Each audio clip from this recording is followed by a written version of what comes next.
Hello students, welcome back once again. So this will be the second part, and I need one more part to complete this chapter.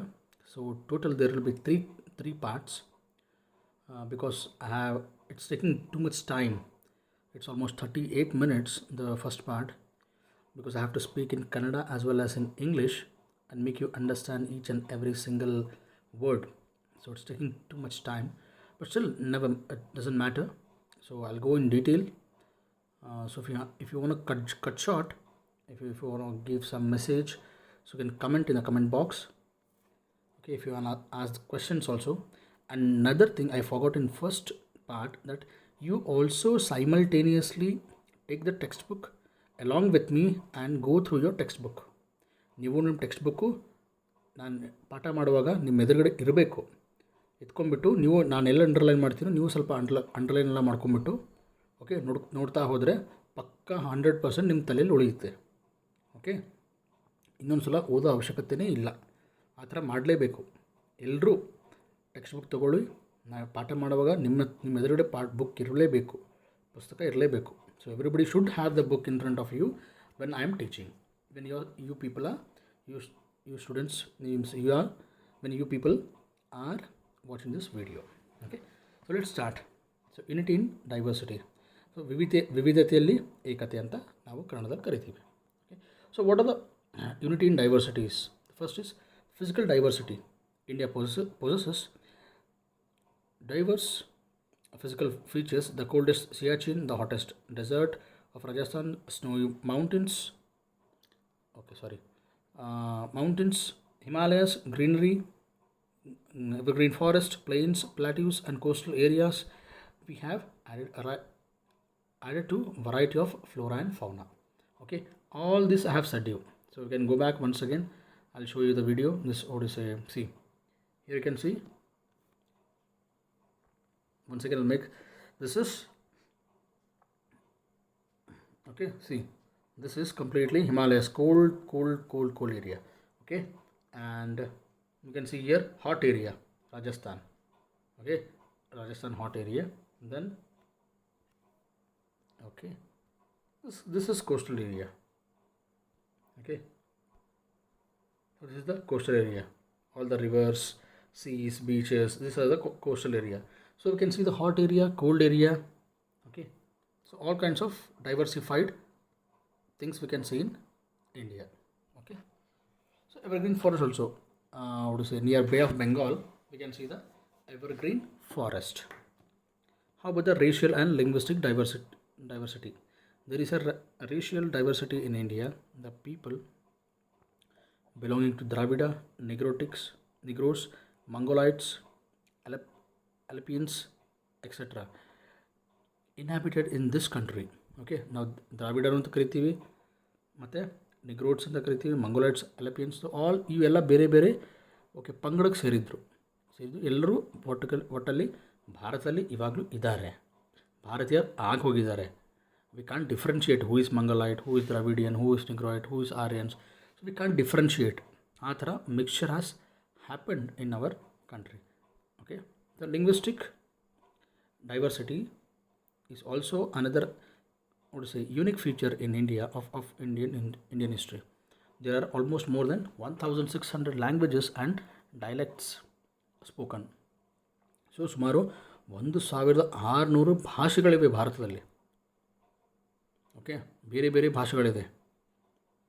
ಆಮೇಲೆ dialects, so ಬೇರೆ ಬೇರೆ. ಇವಾಗ ನಾವು ಬೀದರಲ್ಲಿ ಕರ್ಕೊಂಡ್ರೆ ಅಕ್ಕೋಗೆ ಎಲ್ಲ ಹೊಂಟಿದಿಗೆ, so they'll call in this manner. Okay, ಅವ್ರು ಆ ಥರ ಕರೀತಾರೆ. ಇವಾಗ ನಾವು ಎಕ್ಸ್ಟ್ರೀಮ್ ಓಕೆ ಮಂಗಳೂರು ಹತ್ರ ಹೋದರೆ ಏನು ಮಾರಾಯ, ಎಲ್ಲಿ ಹೋಗ್ತಿದ್ಯಾ, ಎಂತ, ಏನು ಅಂತ ಈ ಥರ ಸೊಫಿಸ್ಟಿಕೇಟೆಡ್ ಕರೀತಾರೆ. ಇವಾಗ ನಾವು ಬಿಜಾಪುರ ಹತ್ರ ಬಂದರೆ ಏನು ಬೇ, ಆ ಬೇ, ಈ ಬೇ, ಸ್ವಲ್ಪ ಬೇ ಆಗಿ ಸ್ವಲ್ಪ ಜಾಸ್ತಿ ಯೂಸ್ ಮಾಡ್ತಾರೆ. ಓಕೆ, ಸೊ ಈ ಥರ ಡಿಫ್ರೆಂಟ್ ಡೈಲೆಕ್ಟ್ಸ್, ಇದಕ್ಕೆಲ್ಲ ಡೈಲೆಕ್ಟ್ಸ್ ಅಂತಾರೆ. ಗುಲ್ಬರ್ಗದಲ್ಲಿ ಬಂದರೆ ಎಲ್ಲಿ ಹೋಗ್ತೀಯೋ, ಬರ್ತೀಯೋ, ಎಲ್ಲಿ ಹೋಗ್ತಿ, ಸೊ ಈ ಥರ ಡಿಫ್ರೆಂಟ್ ಡೈಲೆಕ್ಟ್ಸ್ ಈ ಥರ. So every 20-30 kilometers we have different dialects. Okay, then you can imagine. So every 40 to 50 kilometers that language change. Okay, language change ಆಗುತ್ತೆ. So this is a thing. ಇದಕ್ಕೆ ನಾವಿರ್ತೀವಿ ಡೈಲೆಕ್ಟ್ಸ್ ಅಂತ ಕರಿತೀವಿ, underline. Okay, this is the thing. Okay, social and religious diversity. India is regarded as a museum of religion, caste, cults, faith, customs, language, and racial types and social systems.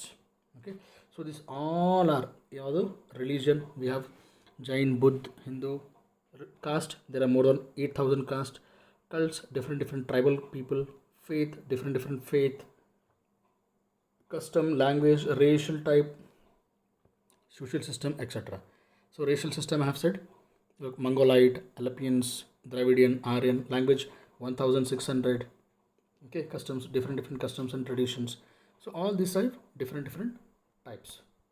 Okay. Okay. Then food habits and dressing habits. Food method, dressing. So I've said you Sherwani, Punjabi, all this bought by what do you say, Islam. And food, jalebi, samosa, biryani, so all these were bought from medieval India. Okay, and pizza, burger from Christians. So India has both patriarchal and matriarchal family system. So what do you mean by this patriarchal and matriarchal system? Patriarchal andre father is the head of the family. Okay, patriarchal ಅಂದ್ರೆ ಏನು, father is the head of the family. So ತಂದೆಯೇ ಒಂದು ಸಂಸಾರಕ್ಕೆ ನಿಜವಾದ ಒಡಿಸೆ ಹಕ್ಕದಾರ ಅಂತ. Okay, is a head, ಅವನೇ ನೋಡ್ಕೊಳ್ಳೋದು, ತಂದೆಯೇ ನೋಡ್ಕೋತಾನೆ. ಓಕೆ, ಮ್ಯಾಟ್ರಿಯಾರ್ಚಿಕಲ್ ಅಂದರೆ mother is the head of the family. Okay, ಕೆಲವೊಬ್ಬರು ತಂದೆ ತೀರ್ಕೊಂಡಿರ್ತಾರೆ. ಓಕೆ, ಆ ಫ್ಯಾಮಿಲಿಯಲ್ಲಿ ಯಾರು ಇರ್ತಾರೆ head? Mother will be the head of the family. ತಂದೆ ಇದ್ದಾಗ ನಾರ್ಮಲಿ ತಂದೆನೇ ಹೆಡ್ ಆಫ್ ದ ಫ್ಯಾಮಿಲಿ ಇರ್ತಾರೆ. ಇಲ್ಲ ಅಪ್ಪ ತೀರೋಗಿದ್ದರೆ ಅಮ್ಮ is the head of the family. Okay, so monogamy ಅಂದರೆ ಏನಪ್ಪ, ಮತ್ತು ಪಾಲಿಗ್ಯಾಮಿ ಆ್ಯಂಡ್ ಪಾಲಿಎಂಡ್ರಿ ಅಂದರೆ ಏನು? Polygamy is one husband with one wife. ಒಬ್ಬ ಮನುಷ್ಯನಿಗೆ ಗಂಡು ಹೆಣ್ಣು ಒಬ್ಬರೇ, ಇಬ್ಬರಿಗಿಂತ ಒಬ್ಬ ಗಂಡು ಇನ್ನೂ ಜಾಸ್ತಿ ಹೆಣ್ಮಕ್ಳ ಜೊತೆ ಮದುವೆ ಆಗಿರಲ್ಲ. ಒಬ್ಬಳೇ ಹೆಂಡತಿ ಒಬ್ಬಳೇ ಗಂಡ, ದಟ್ ಈಸ್ ಯಾವುದು? ಪಾಲಿಗ್ಯಾಮಿ. ಎಕ್ಸಾಂಪಲ್ ಕೊಡಲಾ? ಶ್ರೀರಾಮಚಂದ್ರ ಮತ್ತು ಸೀತಾಮಾತೆ ಒಬ್ಬರನ್ನೇ ಮದುವೆ ಆದ್ರೆ ಆ ಥರ. Okay, this is the best example, Rama and Sita. So what you mean by polygamy? Polygamy is like one husband, okay, one man having different wives. Okay, different wives. For example, Rama ತಂದೆ Dasharatha had 3 wives, ಕೌಶಲ್ಯ, ಸುಮಿತ್ರ ಮತ್ತು ಇನ್ನೊಂದು ಯಾವುದು? ಕಮೆಂಟಲ್ಲಿ ಬರೀರಿ. Okay, Kausalya, Sumitra ಮತ್ತು ಹೇಳ್ಬಿಡ್ಲಾ? That is Kaikeyi. Okay, so 3 ಜನ ಹೆಂಡ್ರು ಅಂತಾರೆ. That is called as ಪಾಲಿಗ್ಯಾಮಿ.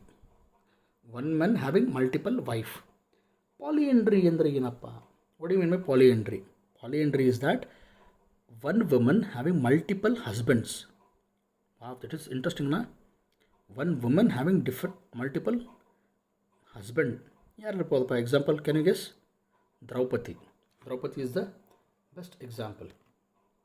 Okay, Draupadi has ಇದ್ರಲ್ಲ 5 ಜನ ಪಾಂಡವರು ಇದ್ರೆ, this is thing. Okay, are also practised in India. So ಈ ಥರ ಬೇರೆ ಸಂಪ್ರದಾಯಗಳು ಭಾರತದಲ್ಲಿ ಇತ್ತು. So 4 different great religions, namely Hinduism, Jainism, Buddhism, Sikhism originated in India. Buddhism, Jainism, Sikhism ಎಲ್ಲ ಭಾರತದಲ್ಲಿ ಇದ್ದವು. ಇದು ಭಾರತದಿಂದಲೇ taken birth from the India. Other prominent religions of world such as Christianity, Islam, Jewish, Parsi and subsets of all the other religions coexist here with a great harmony. Okay, ಇಂಡಿಯಾದಲ್ಲಿ ಬೇರೆ ಇವರು ಇರ್ತಾರಂತ. ಯಾರು? Christianity ಇರ್ತಾರೆ. For example Sonia Gandhi, she was a Christian. Islam, Abdul Kalam ji. Jewish ಹೇಳ್ಕೊಳ್ಳೋಂಥ ಯಾರೂ ಇಲ್ಲ. Okay, Parsi Ratan Tata ಹೆಸರು ಕೇಳಿದಾರ? Tatas, they are the Parsi. Okay, belong to Parsi. Zoroastrian ಅಂತ ಕರೀತಾರೆ ಇವರಿಗೆ. Okay, belong to this what is a religion.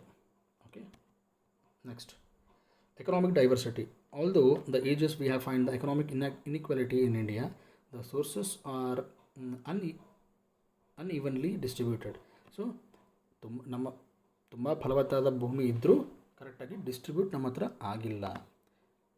Okay, one of them had on one hand we find very rich people, on the other hand we can see very poor. Some regions and places are highly developed and some other are underdeveloped. Okay, like for example, if you go to Delhi, Delhi hodre, in Delhi we can see very very very rich and also very poor also. Poor also we can see and rich also we can see. For example, Bangalore okay ತುಂಬ almost ಎಲ್ಲರೂ ಕನ್ನಡ ಬರುತ್ತೆ ಅಂತ ಅಂದ್ಕೊಂಡಿದ್ದೀನಿ. ಆಮೇಲೆ almost ಎಲ್ಲರೂ ಬೆಂಗಳೂರು ನೋಡಿರ್ತೀರ. Okay, if you go to Shivajinagar ಮತ್ತು ಕಲಸಿಪಾಳ್ಯ ಸ್ವಲ್ಪ ಓಕೆ ರೂರಲ್ ಥರ ಇರುತ್ತೆ. ಓಕೆ, ಕುರುಗುಂಟೆಪಾಳ್ಯ ಈ ಥರ. If you go to Jayanagar, Vijayanagar, okay, J P Nagar, okay, so these all are the but Sadashivanagar, so these all are the posh areas. Okay, we can see in Odisha, Karnataka. So ಇದೇ ರೀತಿ. Okay, next will say, so in spite of all these diversities we are unifying force that have kept in India and united. So among these are, so ಇಷ್ಟೆಲ್ಲ ಬೇರೆ ಬೇರೆ ಬೇರೆ ಜನಾಂಗ, ಪಡತಿ, ಪಂಗಡ, ಬೇರೆ ಬೇರೆ ಎಲ್ಲ ರೀತಿ ವರ್ಗದ ಜನರಿದ್ದರು. We all have unitedly staying in India with full of peace and harmony. Okay, that is the thing. Geographical unity. Himalayas in the north and the ocean in the south have isolated India from the rest of the world and forming a separate geographical unit. So already ತೋರಿಸಿದ್ದೀನಿ ಅಂತ. ಮೇಲೆ ಉತ್ತರ ಭಾರತದ ಕಡೆ ಹಿಮಾಲಯ ಇದೆ, ದಕ್ಷಿಣ ಭಾರತದ ಕಡೆ ನದಿ ಇದೆ. ಸೊ ಇದು ಇಡೀ ವಿಶ್ವದಿಂದ ಸ್ವಲ್ಪ ಸಪ್ರೇಟಾಗಿ ಮಾಡುತ್ತೆ. ಓಕೆ, ಬಿಕಾಸ್ ದಕ್ಷಿಣ ಭಾರತದ ಕಡೆ in south India we don't have any rivers. In the North India, we have the barrage, okay, of Himalayas. That's the thing. Administrative units. The administrative system of ancient India was mostly identical, uniform, which has been brought out by Chanukya in the Arthashastra. So there is a ruler, person called Chanukya.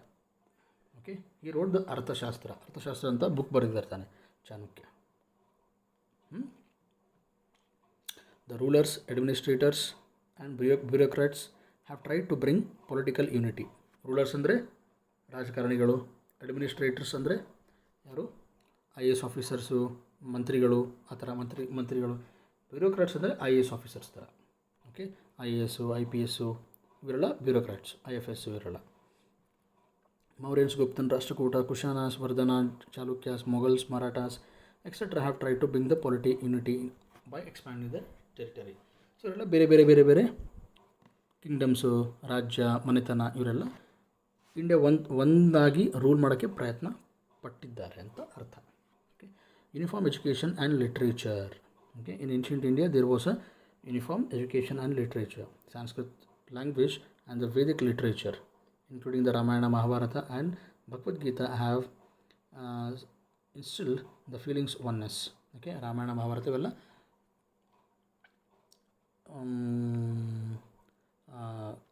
ತುಂಬ ಮುಂಚೆಯಿಂದ ನಾವು ಓದ್ಕೊತ ಬಂದಿದ್ದೀವಿ. ಭಗವತ್ ಪುರಾಣ, ಮಹಾಭಾರತ, ರಾಮಾಯಣ ಎಲ್ರಿಗೂ ಗೊತ್ತು. Okay, Sanskrit was a major language ಅಂತ. Okay, Sanskrit was the most important language.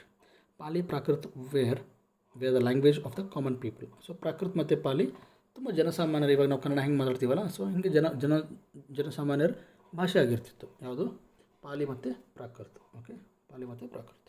During the medieval age the Persian language played an very important role. So ಮಧ್ಯಕಾಲೀನ ಭಾರತದಲ್ಲಿ Persian language ತುಂಬ ಹಿಡಿತ ಸಾಧಿಸಿತು. Later during the British rule English became the lingua franca. So English language ತುಂಬ ಮಹತ್ವ ಪಡ್ಕೋತು. Okay, even after Hindi Odisha independence, Hindi assume that role. ಇವಾಗ ನಾವೆಲ್ಲ ರಾಷ್ಟ್ರೀಯ ಭಾಷೆ ಅಂತ ಏನೋ ಕರಿಬೇಕು ಅಂತ ಹೇಳಿದ್ರೆ ಯಾವ ಕರಿಬೋದು, ಹಿಂದಿ ಅಂತ ಕರಿಬೋದು, ಬಟ್ ಆಫಿಷಿಯಲ್ ಅನೌನ್ಸ್ ಆಗಿಲ್ಲ. A composite culture involving during the British, Muslim and British rule and the India had develop the spirit of tolerance and coexistence. So ಎಷ್ಟೇ ಸಾವಿರ ಭಾಷೆ ಇರ್ಬೋದು, ಎಷ್ಟೇ ಲಕ್ಷಾಂತರ ಸಾವಿರಾರು ಜಾತಿಗಳಿರ್ಬೋದು, but still we have unity in diversity. ಎಲ್ಲರೂ ಸೌಹಾರ್ದತೆಯಿಂದ we live. Religious and social ceremonies. Though India is a land of various religious sects, creed, culture, etc. We have ಬೇರೆ ಬೇರೆ ಜಾತಿ ಪಂಗಡ ಹೇಳಿದ್ದೀನಲ್ಲ, ಸೊ ಇದೆಲ್ಲ ಇದ್ದರೂ ಒಂದೇ ರೀತಿಯಾಗಿ ಬದುಕ್ತೀವಿ ಅಂತ ಹೇಳುತ್ತೀವಿ ಪ್ಯಾರಾಗ್ರಾಫ್. ರೀಸೆಂಟ್ ಚೇಂಜಸ್ ಏನಪ್ಪ changes? For constitution and policies of government in the present economic and social conditions, the effect of globalization, etc., have reduced the differences among the different religious castes, food habits, dress customs, traditions are not much different from each other day. This again has the reached unity among the people. So ಬೇರೆ ಬೇರೆ ಹೇಳಿದ್ನಲ್ಲ, pizza, burger, pant, shirt, shorts, ಈ ಥರ ಬೇರೆ ಬೇರೆ ಎಲ್ಲ recent changes ಆಗಿದೆ. ಆಗಲಿ, ಒಳ್ಳೆಯದೇ. This are the part of civilisations. But ನಮ್ಮತನ ಅಂತ ನಾವು ಮರಿಬಾರ್ದು. We should not leave our culture, but still we can inculcate others only for the civilisation purpose. Okay, while coming now we'll come to the Karnataka, our state. Karnataka ಅಂದ ತಕ್ಷಣ ಒಂಥರ ಖುಷಿ ನಮಗೆ, ನಮ್ಮ ಹೆಸರು ಕೇಳೋಕ್ಕೆ, ಹೌದಲ್ಲ? Okay, introduction to the Karnataka history. Karnataka is the state of South India. It is inhabited dominantly by Kannada speaking people. Definitely ನಾವೇ ಇರ್ತೀವಿ. ಮತ್ತು it is surrounded by Maharashtra, Goa to the north. So ಉತ್ತರಕ್ಕೆ ನಾವು ನೋಡಿದ್ರೆ ಮಹಾರಾಷ್ಟ್ರ ಮತ್ತು ಗೋವಾ ಇದೆ. ಮತ್ತು ಪಕ್ಕದಲ್ಲಿ ಅರೇಬಿಯಾ ಸಮುದ್ರ ಇದೆ ಗೋವಾದ ಹತ್ರ. ಸೊ ಕೇರಳ, ತಮಿಳುನಾಡು ಮತ್ತು ದಕ್ಷಿಣಕ್ಕಿದೆ, ಹೌದಲ್ವಾ? ಆಂಧ್ರ ಪಕ್ಕ ಯಾವುದಿದೆ? ಆಂಧ್ರದ ಪಕ್ಕ ಇದು ಬ್ಯಾಂಗ್ಳೂರು ಪಕ್ಕ ತಮಿಳುನಾಡು ಇದೆ. ಓಕೆ, ಮಡಿಕೇರಿ ಪಕ್ಕ ಕೇರಳ ಇದೆ. ಓಕೆ, ಆಮೇಲೆ ನಾವು ಸ್ವಲ್ಪ ಗುಲ್ಬರ್ಗ, ರಾಯಚೂರು ಪಕ್ಕಕ್ಕೆ ಬಂದರೆ ಅಲ್ಲಿ ತೆಲಂಗಾಣ ಮತ್ತು ಆಂಧ್ರ ಪ್ರದೇಶ ಇದೆ, ವಿಭಜನೆ ಆದ ತಕ್ಷಣ. Kavirajamarga of Shri Vijaya informs us that Karnataka extended from Kaveri to the south and Godavari in the north. So ನಾವು ಗೋದಾವರಿಯಿಂದ ಕಾವೇರಿವರೆಗೂ ನಮ್ಮದು ಪ್ರದೇಶ ಇತ್ತು ಅಂತ ಹೇಳ್ತಾರೆ ಕವಿರಾಜ ಮಾರ್ಗದಲ್ಲಿ. ನೋಡೋಣ. Okay, so you can see ಇಲ್ಲಿಂದ ಕೈ ಮಾಡ್ತಿದ್ದೀನಲ್ಲ, ಇಲ್ಲಿಂದ ಗೋದಾವರಿಯಿಂದ ಕಾವೇರಿವರೆಗೂ ಇಲ್ಲಿ ಮಾಡ್ತೀನಿ ನೋಡಿ. ಓಕೆ, ಸೊ ಇಷ್ಟು ಪ್ರದೇಶ ಕರ್ನಾಟಕ ಇತ್ತು ಅಂತ ಎಲ್ಲಿ ಹೇಳ್ತಿದೆ? ಕವಿರಾಜ ಮಾರ್ಗದಲ್ಲಿ ಹೇಳ್ತಿದೆ, ಹೌದಾ? ಇಲ್ಲಿ ನೋಡಿ, extend from Kaveri to the south and Godavari in the north. ಇದು ಕರ್ನಾಟಕ ಅಂತ ಹೇಳ್ತಾರೆ, ಹೌದಲ್ವಾ? This is Karnataka. ಸೊ ಅಷ್ಟು ದೊಡ್ಡದಿತ್ತು ಕರ್ನಾಟಕ ಅಂತ ವ್ಯಾಪ್ತಿ ನಮ್ಮದು. That was the extension of Karnataka. So big Karnataka was. Origin and antiquity. The historians have given the different theories regarding the Karnataka ಅಂತ ಪದ ಹೆಂಗೆ ಹುಡ್ತಪ್ಪ, ಇದ್ರ ಬಗ್ಗೆ ಇಲ್ಲಿ ಡಿಸ್ಕಷನ್ ಇದೆ. ಕನ್ನಡ ಅಂತ ಪದ ಹೆಂಗೆ ಹುಡ್ತಪ್ಪ? ಸೊ ಕುಲ ಅಂತ ಒಂದು ಪದ, ಆ ಕುಲದಿಂದ ಕನ್ನಡಿಗ ಅಂತ ಸ್ಟಾರ್ಟ್ ಆಯಿತು. ಕುಲ ಅಂತ ಒಂದು ಕಮ್ಯುನಿಟಿ ಇತ್ತು, ಅಲ್ಲಿಂದ ಕನ್ನಡ ಬಂತು ಅಂತ ಕೆಲವೊಬ್ಬರು ಹೇಳ್ತಾರೆ. The word Karnataka was first used in the ಸಭಾ ಪರ್ವ ಮತ್ತು ಭೀಷ್ಮ ಪರ್ವ ಇನ್ ಮಹಾಭಾರತದಲ್ಲಿ ಕರ್ನಾಟಕ, ಕನ್ನಡ ಅಂತ ಈ ಥರ ಏನೋ ಚಿಕ್ಕದಾಗಿ ಪದಗಳೆಲ್ಲ ಬಳಸ್ತಿದ್ರು ಅಂತ. ಆಮೇಲೆ ತಮಿಳಲ್ಲಿ ಶಿಲ್ಪಾದಕಾರಂ ಅಂತ ಒಂದು ಮೋಸ್ಟ್ ಇಂಪಾರ್ಟೆಂಟ್ ಟೆಕ್ಸ್ಟ್ ಇದೆ. ಓಕೆ, ಆ ಟೆಕ್ಸ್ಟಲ್ಲಿ ಏನು ಹೇಳ್ತಾರೆ? ಕರುನಾಡು. ಓಕೆ, ಕರುನಾಡರ್ ಈ ಥರ ಪದ ಬಳಸಿದ್ದಾರೆ ಅಂತ ನಮಗೆ ತಿಳಿಯಲ್ಪಟ್ಟಿತ್ತು. ಆಮೇಲೆ ಏನು ಕಾಪರ್ ಇನ್ಸ್ಕ್ರಿಪ್ಷನಲ್ಲಿ ಕೂಡ ಏನು ಹೇಳ್ತಾರೆ? ಕರುನಾಡಗಂ ಅಂತ ಹೇಳ್ತಾರೆ. ಓಕೆ, ಈ ಥರ ಪದ. ಸೊ ಈ ಥರ ಬೇರೆ ಬೇರೆ ಇಲ್ಲಿ ನೋಡಿ, ಕನ್ನಡ, ಕಟ್ಟಿಮುಣಿದು, ಕರುನಾಡು, ಈ ಥರ ತಮಿಳಲ್ಲಿ ಸಿಕ್ಕಿದೆ ಅಂತ. ಆಮೇಲೆ ಎಸ್ ಬಿ ಜೋಶಿ ಅವರು ಹೇಳ್ತಾರೆ ಕನ್ನ ಪ್ಲಸ್ ನಾಡು ಕರುನಾಡು ಅಂತ. ಓಕೆ, ದ ರಾ ಬೇಂದ್ರೆ ಅವರು ಹೇಳ್ತಾರೆ ಕನ್ನಾಸ್ ಮತ್ತು ನತ್ತರ್ ಇವೆರಡೂ ಸೇರಿಸ್ಬಿಟ್ಟು ಕರುನಾಡಾಯಿತು ಅಂತ ದ ರಾ ಬೇಂದ್ರೆ ಹೇಳ್ತಾರೆ. ದ ರಾ ಬೇಂದ್ರೆ ವರಕವಿ ಅಂತ ಕರೀತಾರೆ, ಜ್ಞಾನಪೀಠ 2ನೇ ಜ್ಞಾನಪೀಠ ಅವಾರ್ಡ್ ತೊಗೊಂಡವರು, ಹೌದಾ?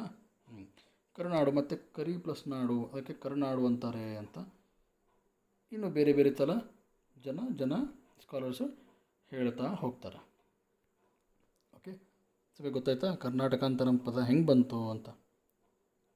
The extent of Karnataka was subjected to the expansion and contraction depending upon the capability of its ruler. In geography, Karnataka includes the coastal region like Sahyadri ನೋಡ್ತೀವಿ, ಹೌದಲ್ಲ? ಓಕೆ, ಸಹ್ಯಾದ್ರಿ ನೋಡ್ತಿದ್ವಿ, ಮಲೆನಾಡು ಕೆಳಗಡೆ. ಆಮೇಲೆ ಸೌತ್ ಇಂಡಿಯನ್ ಪ್ಲೇನ್ಸ್, ಇದು south ಮತ್ತು northern plates played very important to shape the Indian history. ಆಮೇಲೆ ಇಲ್ಲಿ ನೋಡಿ, ಕದಂಬ ಫಸ್ಟ್ ಮೊಟ್ಟ ಮೊದಲ ಇನ್ಸ್ಕ್ರಿಪ್ಷನ್ ಸಿಗುತ್ತೆ ಓಕೆ. ಆಮೇಲೆ ಗಂಗರು ಬರ್ತಾರೆ, ಚಾಲುಕ್ಯರು, ರಾಷ್ಟ್ರಕೂಟರು, ಹೊಯ್ಸಳರು, ವಿಜಯನಗರ, ಮೈಸೂರು, ಒಡೆಯರು, ಈ ಥರ ಬೇರೆ ಬೇರೆ ಬೇರೆ ಸಂಸ್ಥಾನಗಳೆಲ್ಲ ಬಂದು ಕರ್ನಾಟಕವನ್ನು ಕಟ್ಟಿದೆ ಅಂತ ನಾವು ನೋಡ್ಬೋದು. ಆಮೇಲೆ ಒಂದು ಸಲ ಭಾರತಕ್ಕೆ ಕರ್ನಾಟಕಕ್ಕೆ ಗಾಂಧೀಜಿನೂ ಬಂದ್ರಪ್ಪ. ಯಾವಾಗ ಬಂದರು ಮಹಾತ್ಮ ಗಾಂಧೀಜಿ ಅಂದರೆ 1924 ಅಂತ. ಎಲ್ಲಿ ಬಂದರು ಗಾಂಧೀಜಿ? ಬೆಳಗಾವಿಗೆ ಬಂದರು. ಓಕೆ, 1924 ಬೆಳಗಾವಿಗೆ ಬಂದರು. ಅದ್ರ ಬಗ್ಗೆ ಹೇಳ್ತಾರೆ. ಆಮೇಲೆ ಸೋರ್ಸಸ್ ಆಫ್ ಇಂಡಿಯನ್ ಹಿಸ್ಟ್ರಿ. ಇವಾಗ ಇಷ್ಟನ್ನೆಲ್ಲ ನಾನು ಮಾತಾಡ್ತಿದ್ದೀನಿ. ಎಲ್ಲಿಂದ ಮಾತಾಡ್ತಿದ್ದೀನಿ? ಈ ಬುಕ್ ನೋಡಿ ತಾನೇ ಮಾತಾಡ್ತಿರೋದು. ಓಕೆ, ಇದೆಲ್ಲ ಬುಕ್ ತಾನೇ, ಅದಕ್ಕೆ ಸೋರ್ಸು. ಎಲ್ಲಿಂದ ಬಂತು? ಅದಕ್ಕೆ ಸೋರ್ಸ್ ಅಂತ ಕರೀತಾರೆ. ಮಟೀರಿಯಲ್ಲು ಎಲ್ಲಿಂದ? ಓಕೆ, ಈ ಮಟೀರಿಯಲಿಂದ ನಾನು ಹೇಳ್ತಿರೋದು. ಸೊ ಬೇರೆ ಬೇರೆ ಯಾವುದಪ್ಪ ಮಟೀರಿಯಲ್ಲು ನಮ್ಮ ಹಿಸ್ಟ್ರಿ ಓದೋಕ್ಕೆ, ಇತಿಹಾಸ ಓದೋಕ್ಕೆ ಅನುಕೂಲ ಮಾಡಿಕೊಡುತ್ತೆ ಅಂತ ನಾವು ನೋಡೋಣ.